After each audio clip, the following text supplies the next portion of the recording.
June 2026ನೇ exam date sheet ಮತ್ತು assignment question paper ಆಗಿರಲಿ, submitting ಆಗಿರಲಿ ಇನ್ನೂ ಸ್ಟಾರ್ಟ್ ಆಗಲಿಲ್ಲ. ಅಸೈನ್ಮೆಂಟ್ ಹೇಗೆ ಬರಿಬೇಕು ಅಂಥೇಳಿ ನೋಡುವ. ಮೊದಲನೇದಾಗಿ ನಮ್ಮ ಅಸೈನ್ಮೆಂಟಲ್ಲಿ ಫಸ್ಟ್ ಪೇಜ್ ಅಂತ ಅನ್ನುವಂಥದ್ದು ಈ ರೀತಿಯಾಗಿ ಈ ಪೇಜ್ ಆಗಿರಬೇಕು. ಅಪೆಂಡಿಕ್ಸ್ 42 ಅಂತ ಹೇಳಿ ಇದರ ಹೆಸರು. ಆಮೇಲೆ ಇದು ಇವ್ಯಾಲ್ಯೂಯೇಷನ್ ಶೀಟ್ ಆಗಿದೆ. ಮತ್ತಿರುವಂಥದ್ದು ಈ ಒಂದು ಪೇಜು, ಅದು ಸೆಕೆಂಡ್ ಪೇಜ್ ಆಗಿಡಬೇಕಾದ್ದು.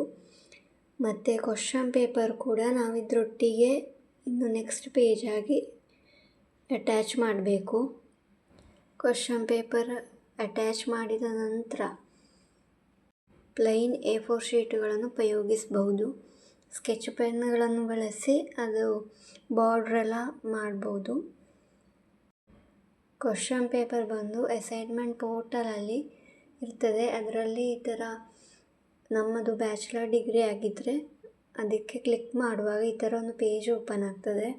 ಇದರಲ್ಲಿ ನಮ್ಮ ಪ್ರೋಗ್ರಾಮ್ ಯಾವುದು, ಪ್ರೋಗ್ರಾಮ್ ಕೋಡ್ ಇರ್ತದಲ್ಲ ಅದನ್ನು ಸೆಲೆಕ್ಟ್ ಮಾಡಬೇಕು.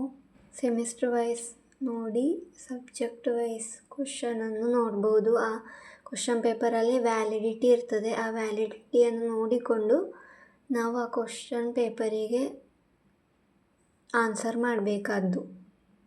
ಎಕ್ಸಾಂಪಲ್ ನಾನಿಲ್ಲಿ ಒಂದು ಕ್ವಶನ್ ಪೇಪರ್ ಓಪನ್ ಮಾಡಿ ತೋರಿಸ್ತಾ ಇದ್ದೇನೆ. ಇದರಲ್ಲಿ ವ್ಯಾಲಿಡಿಟಿ ಹೇಳಿದೆ.